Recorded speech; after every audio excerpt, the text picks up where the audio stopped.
this might possibly be the most perfect wedding guest, date night, summer spring cocktail dress pattern I have ever seen and sewn up in my life.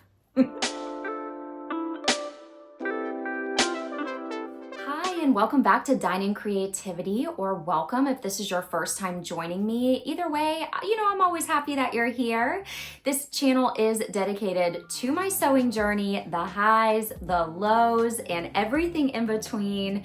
So on a very real sense, okay, a generalized sense, this is, in my opinion, the most perfect spring, summer, like I've already said, cocktail dress, wedding guest dress, or date night dress that I've ever come across or seen. It is such a classic and traditional style, which you know I love. It's my favorite, and I can just see this dress being one that is a staple in my closet and my sewing room time and time again. This is Simplicity 9326. I have the guest of honor sitting right next to me today. I'm gonna break down how it was to work with this pattern, considerations, level of ease, all that good stuff. But on a real personal note, this is also a bit of a personal achievement for me because I feel like I finally gave this gorgeous Crepe de Chine fabric the true justice it has always deserved. We'll have a moment of silence for my young, early sewing days self trying to work with this Crepe de Chine fabric. One night, I don't know what came over me, but it was a sewing possession of sorts. And in my closet, there was a maxi skirt and a matching top. I'm actually going to screen record clips from oh my gosh, one of the earliest videos I did on my channel where I talked about it was my first time working with Crepe de Chine. I say crepe de, apparently it's pronounced crepe de Chine fabric. And gentle people of the sewing community, I had no clue what I was doing when I initially was working with the Crepe de Chine fabric. Bless my little heart, as we say in the South, but I admire my adventuresome nature at that time. If you want to get a good glimpse into the process of learning how to sew, that's a great video. I'm always going to leave it up because you know what? Started from the bottom, now we're here. A little personal achievement. But this dress, I basically took apart the entire constructed garment I had already made, I guess maybe a year or two at this point, that I never wore. It was folded, and then sewn and folded and sewn. I didn't know how to do French seams. I tried, I did my own version of a French seam, but constructed a waistband out of bias tape, which I did manage to take a video of that. I was gonna try to record the whole process of me deconstructing that previous garment, but this would have been a 5-hour video. And honestly, like I said, I was in the midst of a sewing possession. I was a woman possessed on the floor in my very messy sewing room, just ripping those seams out. So on a personal note, this is a bit of an achievement for me that I finally got around to, in my opinion, working with this Crepe de Chine the best that I could at this given point in my sewing journey. When it comes to working with Crepe de Chine, and I'm gonna actually go ahead, I'm not gonna keep you waiting. Here's the finished product, and I'll talk while you kind of see me model this dress in case you're interested in sewing it yourself. Then for the second half of the video, I'll share my thoughts on the pattern and just considerations. But really, when working with Crepe de Chine, you need to have a lightweight needle that's meant to sew Crepe de Chine. Of course, I didn't really know that when I started sewing. At least I haven't rewatched the video. I think I used a standard needle, I don't know. But it had so many puckers in it, which is very common when you're sewing with this highly silky fabric. Also, in retrospect, is working with what materials I had, there was no way I would ever throw out this stunning Crepe de Chine fabric, even though the previous two garments were a hot mess. I held onto them for all this time because I knew one day I am going to go back and rework them. And that day was in the past week or so that I did that. So I really had to get a little creative with sewing together the pieces I already had. The skirt on the previous pattern I had worked with had all of these panels for the bottom. Now, in retrospect, I would never in the future make a paneled skirt out of Crepe de Chine fabric. So that would be kind of my first tip to self that I'll share with you now, because it just gets in the way of the beauty of the natural drape of the fabric, in my opinion. And once you go to cutting and sewing, yes, the fabric still drapes, but it doesn't drape as gorgeously as I think it would have if I would have just done one solid A-line skirt. But alas, here we are. The second piece, and sometimes I get comments about this. Look, if you watch my early videos, I didn't know what I was doing, okay? Let's put it out there, but at least I tried. That's the way I see it. I'm proud of myself for that.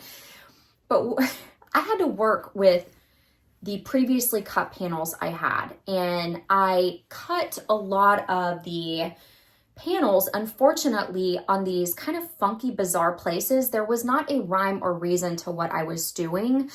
And so with that being said, it did cut off some of the gorgeous flower pieces. So I'm fully aware of that. It's a learning process. And at this point, I am just so thrilled that I was able to repurpose truly the most stunning Crepe de Chine fabric I've ever seen. It was my first online fabric order I ever made from Mood Fabric. Mood, you did good with this. I think it was on sale for $10 a yard, something like that, and it's just glorious. So I think that was all I had to say about the personal journey. The last thing is, it is very satisfying to finally have the skill set, which is still very new into the sewing game at this point.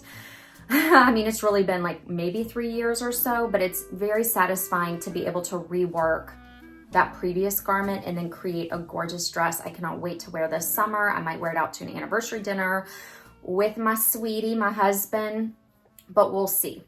Now let's get into the use of this. Let me grab it. Simplicity 9326 pattern.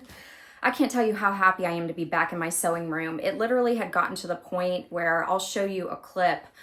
I was stretched all out on this floor of my home. My mom calls this room the turret because it's on the top floor of the house. And so the sewing room, AKA the turret, was an absolute disaster. And the first piece to keep in mind with this Simplicity 9326 pattern, in my humble opinion, is the amount of panels that are within this pattern. So you've got, of course, the 3 large panels on the front, which I didn't have enough fabric to do one large panel. So I managed to find these 2 little panels, sew them together. You know, you make do. So you've got those 3 panels. We've got 3 panels on the skirt front. And then on the back, there are 4 skirt panels and 3 back panels.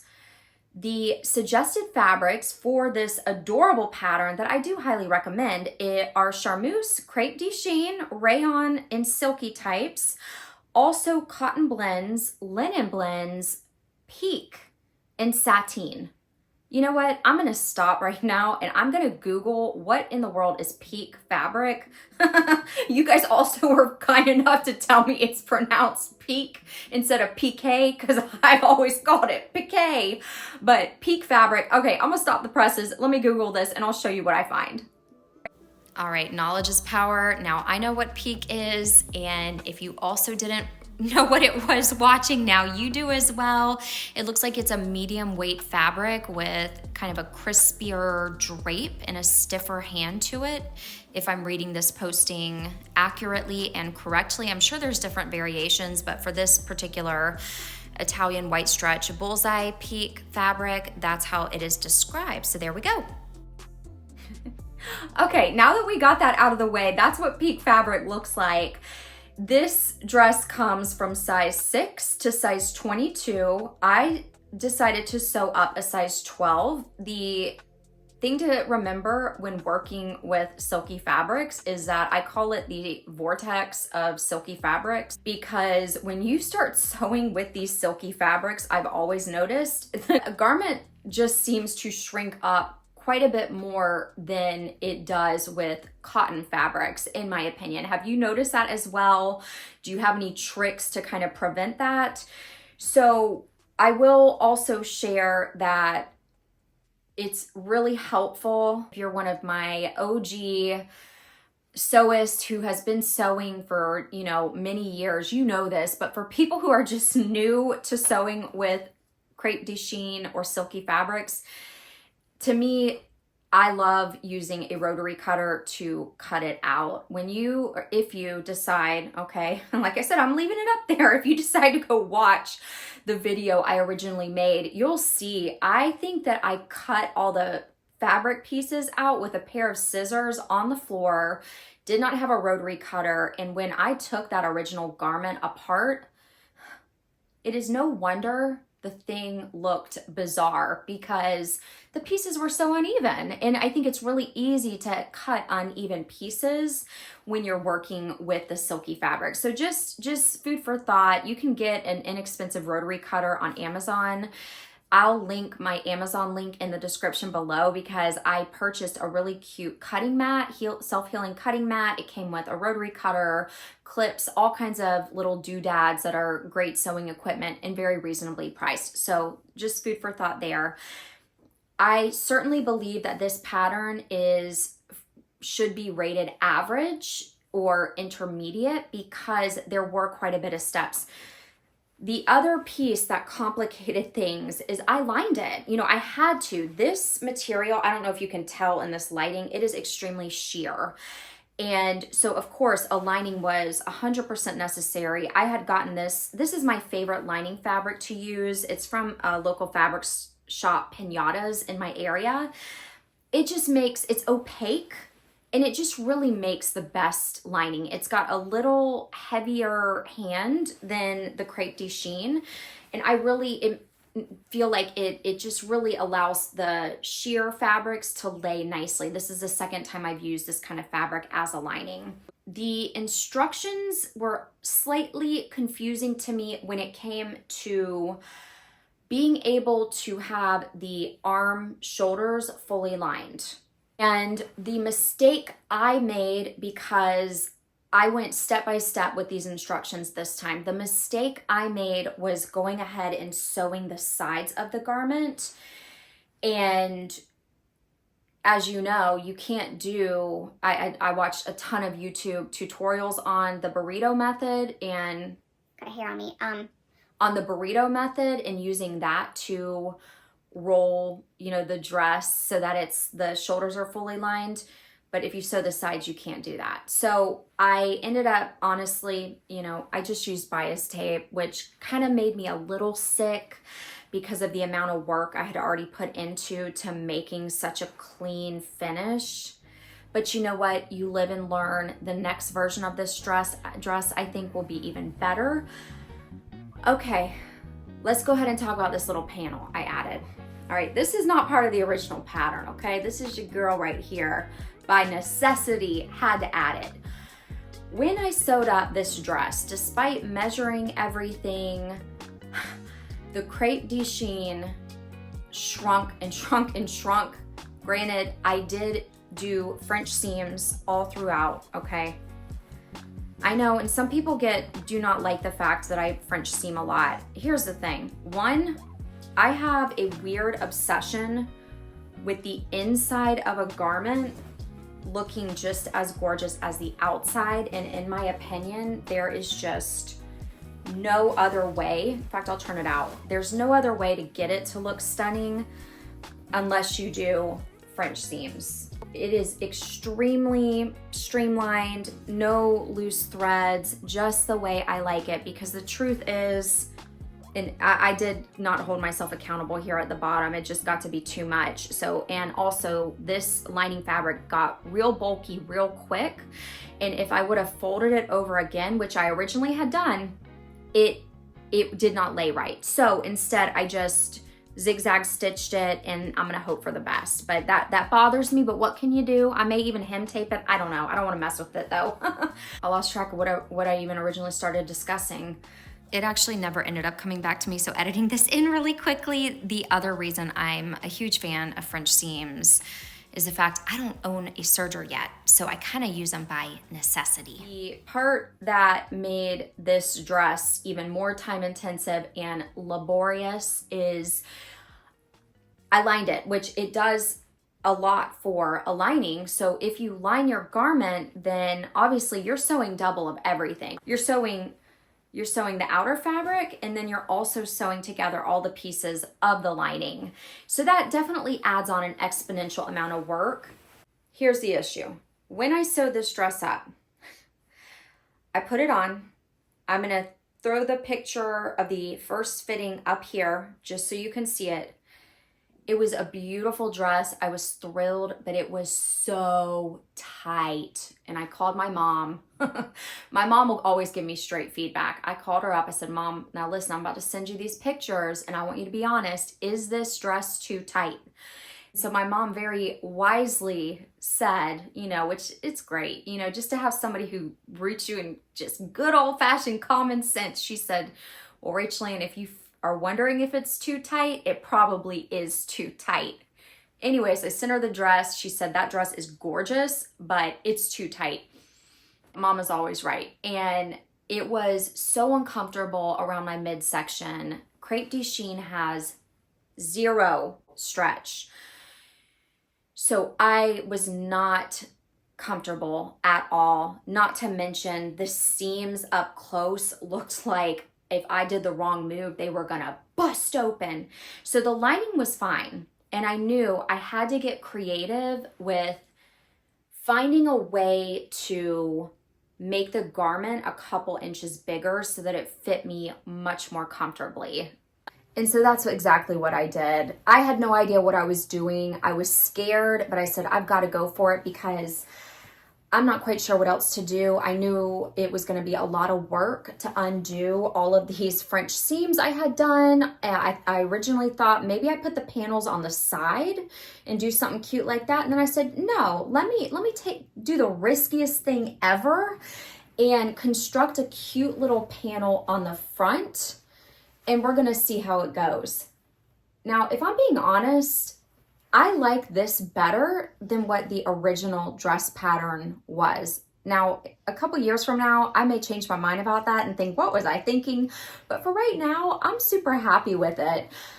I had to do something. I really did. And versus take out these two side seams and the waist seam, I went straight for the front. Not to mention right now, I am obsessed with dropped waist dresses. They are so cute. I'll show you. I would love to make some kind of dress like this that has almost a loose outer shell and then the dangling ruffles and kind of that drapey bodice with a very cute A-line skirt. I've got to kind of up my skills, I think, to start draping fabric and sewing things that way, because it becomes difficult when you're relying on a specific sewing pattern to be able to create a garment that you want to create. So I'm going to play around with that and see what I can do. But this subconsciously, I really think I chose to do this because I love the drop waist. This is not a drop waist, but it does give like a little point here. So it kind of gave me some insight though, at the very least, on how I could potentially make that an even bigger drop waist. I interfaced this Crepe de Chine piece here because I think I was just overworking with the floppiness of this delicate fabric. And voila, here you go, you know? So overall, I'm really happy I took that risk. The only final thing, all right, I like to just put everything out there, okay? And you may have already noticed this. When I sewed it up, let me just be honest, the waistband is not perfectly aligned. See how it's off? I'm truly ill about that. I am truly ill about it because you work so hard on it and then you notice that. Let me be the first one to tell you, I know I probably shouldn't.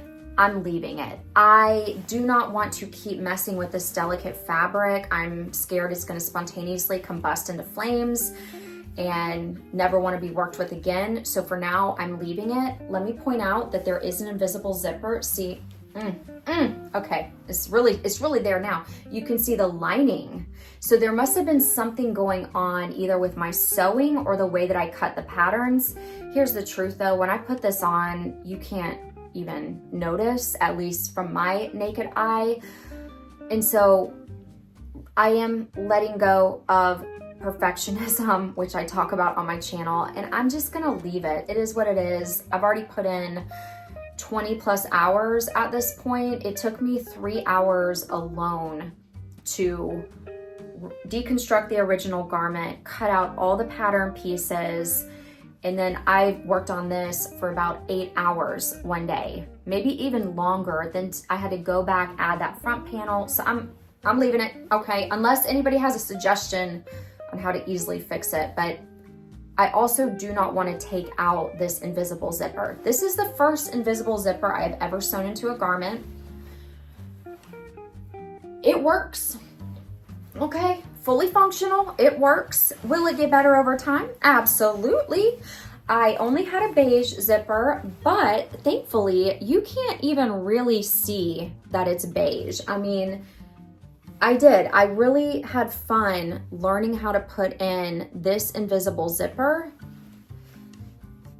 And I'm just happy I got it done. Let's just be honest, okay? So overall, I can't recommend this pattern enough. I am a massive fan of it. This is just the start of many a time I will reuse this simplicity pattern. I've already given you the sizes. The notions are only thread in one 18-inch invisible zipper. I used a 20-inch or a 22-inch invisible zipper, which I'm glad I did. And if you're gonna work with silky fabrics, I would consider maybe sizing up or allotting for the potential for that silky fabric to go into that vortex that it goes into and is lost forever when you sew it.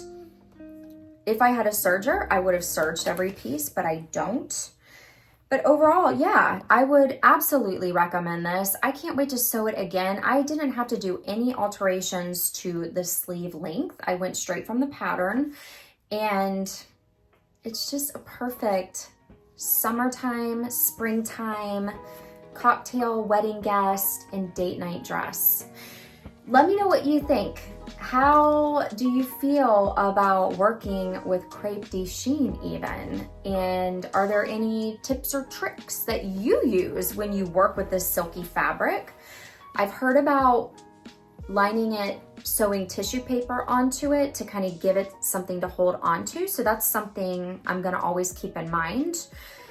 But I cannot wait to wear this dress this summer and just really excited. The next video that I'll be making is what I'm calling lead character energy dress, literally, because I based it more or less off of my favorite movie of all time and that lead character. So I cannot wait to share it with you. And that's the one I'm gonna ask, do you want me to do a sew along for? I'd mentioned that in the leather making bag video at the end of it that I just have put out here.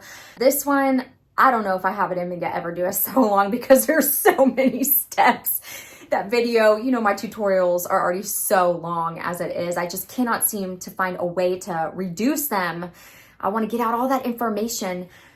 So I don't know if I would be able to do a sew along. It ended up being like 12 or 15 hours long. So we'll see though, we'll see. Let me know though, if you've sewn this dress up, tell me what you thought of it and if you enjoyed your final product. Also, final question, have you been to Joann's again? prior to it closing. I've yet to bring myself back up there to go. I have so much fabric right now, but I may try to pop in this weekend and see what's going on, see if the sales are any better, but it doesn't seem like they are based upon some other people's videos I've been watching.